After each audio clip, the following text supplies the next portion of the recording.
On this week's episode of the QC Step Podcast, I will share the current job leads with you and give you 6 tips for finding seasonal employment. It's the week of October 7th through the 11th, and this is the QC Step Podcast.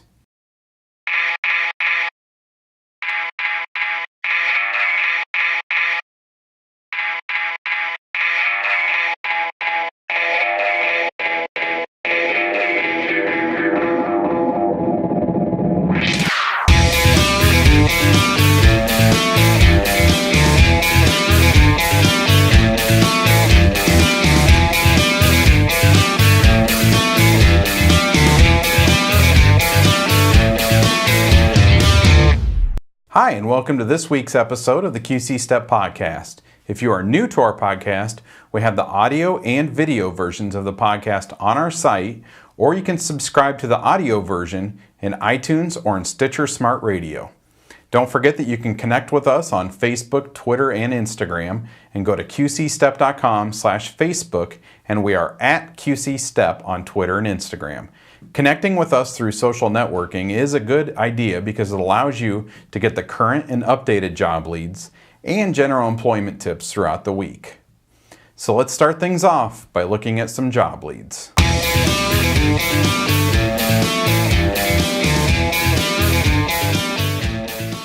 I post these job leads to qcstep.com on Monday mornings, and there are links to the online applications for some of them.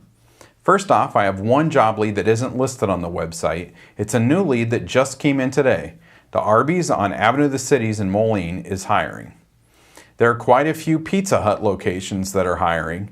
Geneseo, Orion, Kelowna, Rock Island, Moline, and Muscatine. All of those Pizza Huts are hiring.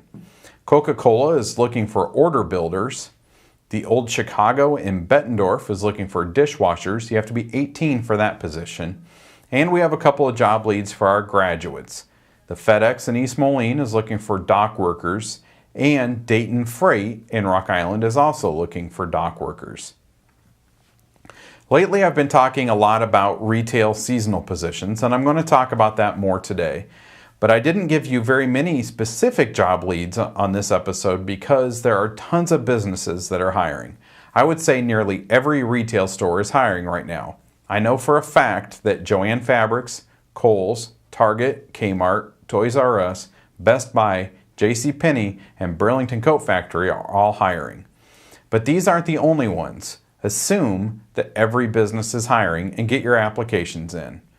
Next week, the job leads will be posted to the website on Tuesday morning because of the holiday on Monday. And if you're working and you know that your work is hiring, please let us know and share that information with other students. And you can submit those leads on our website right underneath the Day of Transition flyer.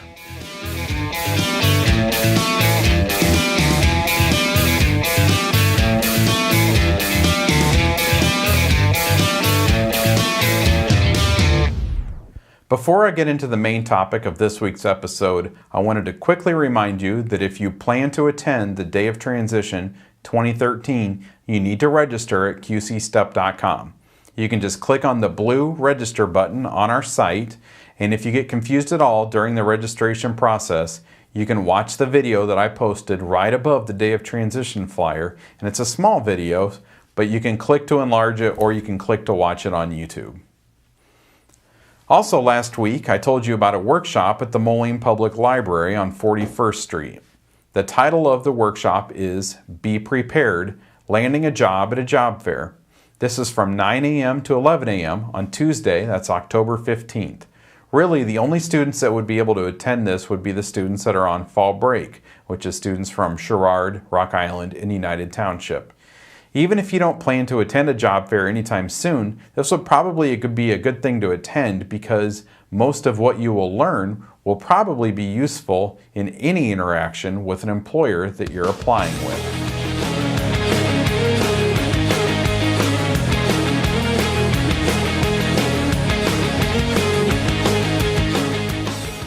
On last week's episode, I listed 5 reasons that you should work a holiday seasonal position. Just to remind you, those 5 reasons are, number 1, seasonal employment provides you with an opportunity to build your skills. Number 2, seasonal employment gives you work experience to put on future applications and your resume. Number 3, seasonal employment could lead to regular position. Number 4, seasonal employment will give you a lot of hours in a short period of time, which means a lot of money. Number 5, seasonal employment allows you to test drive a new job. If you'd like to hear those and go into more and hear more detail on those points, you can go back and listen to episode number 39. On this episode, I'm going to give you tips on how to find and get hired for seasonal positions.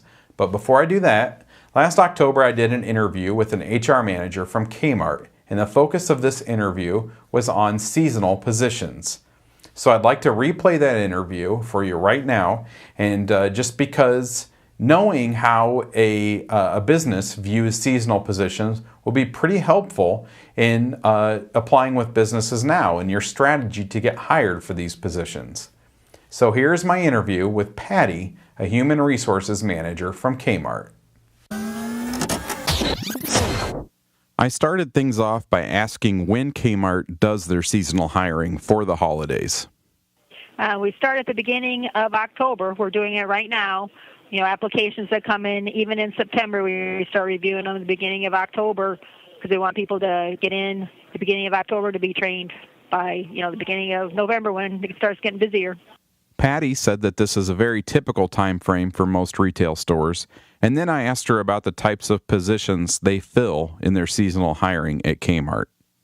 Usually it's we start everybody out at checkouts because every job has something to do with a register, if they were in electronics or jewelry or layaway.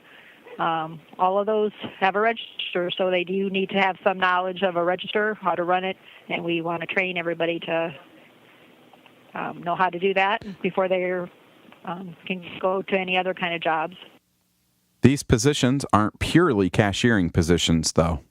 Besides the registers, we have people that have to, are filling on the floor, putting merchandise out. I know the students wouldn't necessarily be like overnight people, but we do have an overnight crew and that fill counters and things like that. They have what they call stock men that have to push carts, purchase something heavy, furniture or something, then they have to push all that out and help load it into their cars. And I asked Patty for a little more information on the cashiering aspect of the position, and specifically what the training is for that. We have a computer-based training that they go through on the computer, and then they also go up to a cash register and they stand behind somebody to see what they're doing. They explain all of the different steps, go through a checklist to explain each step to them of what they're doing, and then once they feel comfortable with that, then they move on, and they're running the register, and somebody's standing behind them, watching them, answering any questions they have, and then once they get comfortable with that, then they can start running by themselves. The registers are all fairly close together, so they can be on a register by themselves, but have somebody right beside them that then they can still ask questions of if they have anything they don't understand or haven't ever had happen before. Since, things do happen that maybe hadn't come up during any of their training time. Right. So that should give everybody enough time to get comfortable before they're alone. And then I asked about the chances of a seasonal employee being kept on after the holidays have ended. It's a very good chance that they could be on after Christmas because after all this training, we do want them to stay. I mean, it takes a lot of training to get the people to know what they're doing, and we want them to be still here. The biggest thing is if their availability, their attendance, even their attitude. I mean, if they come in and are happy to be here and make our customers happy to be here, then that's the kind of people we want to still be here. So they have a very good chance of being kept on after Christmas.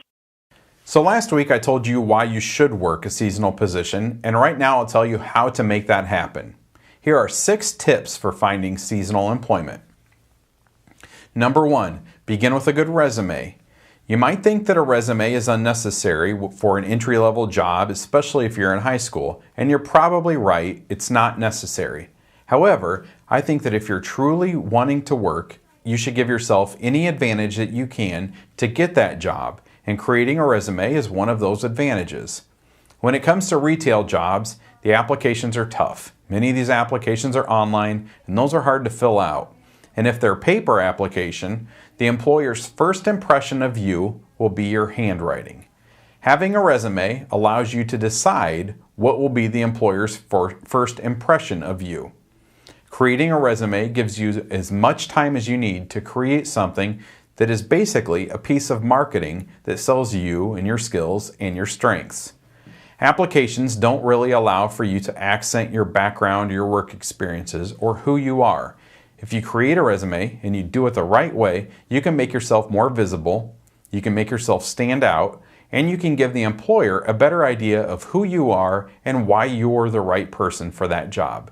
Now, if you don't do a resume the right way, you could give a bad first impression, so it's really important to spend a lot of time in crafting a resume that helps you rather than hurts you. If you would like help creating a resume, you can talk with Gary or Carrie, or you can email info@qcstep.com and I'll pass it on to them. The second tip for finding seasonal employment is to find the employers that are hiring these seasonal positions. Identify the companies in your area that see a spike in business during the holiday season. Some examples of these types of businesses are retail stores, shipping companies such as FedEx or UPS, hotels, restaurants, conference centers that host holiday parties, manufacturing companies, and the distribution centers for those manufacturing companies. Now, some of these industries that I listed aren't necessarily geared towards high school students, and they require applicants to be 18 years old, but these are the types of employers that are hiring right now. So now, how do you find these specific businesses? You network. You ask your family and your friends that might work for these employers, or they might know people who work for these employers. This is such an effective way to discover job openings because many seasonal positions aren't listed. Also, as I've said this before, this time of year, you can assume that pretty much every business, especially the ones in these industries, are hiring. One industry that's easy to forget about when you think about the holiday season positions is restaurants. Fast food restaurants, restaurants near malls, and pizza delivery businesses all see spikes in business during the holiday season. The third tip for finding seasonal employment is to start applying for jobs early. A good rule of thumb is to start looking for a position about 6 to 8 weeks ahead of the busy season. Right now, we are 7 weeks from Black Friday, and that's the busiest shopping day of the year. So, now is the time. The fourth tip for finding seasonal employment is to apply for multiple jobs. There are a lot of people out there applying for seasonal positions, and that's especially the case with a down economy and a lot of people who are out of work. But there's also a lot of jobs out there. Since 2010, there have been more than 500,000 seasonal positions filled in the United States. So the more jobs you apply for, the better your chances are at getting one of them. The fifth tip for finding seasonal employment is don't let a lack of work experience stop you. Around the holidays, when businesses are busy, employers are willing to sacrifice work experience for a seasonal employee who is energetic, committed, and flexible. Customer service is the most important thing to every employer, and the holidays are a stressful time for employers, workers, and customers. If you can maintain a good attitude and give great, cheerful customer service, and maybe even reference that in your interview, that could go further in an interview than a lot of work experience. In a survey of hiring managers, 3 out of 10 said that they viewed a positive attitude as the most important trait in any prospective employee. Employers like to see previous work experience, but an enthusiastic can-do attitude can get you noticed more than you think. The sixth tip for finding seasonal employment is to stay open-minded. On last week's episode, I mentioned that seasonal employment is a way for you to test drive a job. Seasonal employment is a great chance to try something new, whether it's a different industry or a type of job that you've never done before. Being open-minded and trying a position that you're not familiar with is a great learning opportunity for yourself. Being open-minded also means being flexible. Employers expect seasonal employees to pitch in and do what they are asked during this busy period. So before you're even offered the position, demonstrate your flexibility. Show that you're willing to work weekends and you're willing to work evenings and you're willing to take on extra responsibilities and you're eager to help wherever you're needed. So these were 6 tips for finding seasonal employment. If you do these 6 things, I believe your chances of getting a seasonal position are pretty good. I always believed in futures. I hope for better in November. That does it for this week's episode. Don't forget to register for the Day of Transition 2013, and also don't forget about the workshop at the Moline Public Library on Tuesday, that's October 15th, from 9 a.m. to 11 a.m., which is entitled Be Prepared, Tips on Landing a Job at a Job Fair. Thanks for watching, listening, and downloading, and I'll be back next week with another episode of the QC Step Podcast.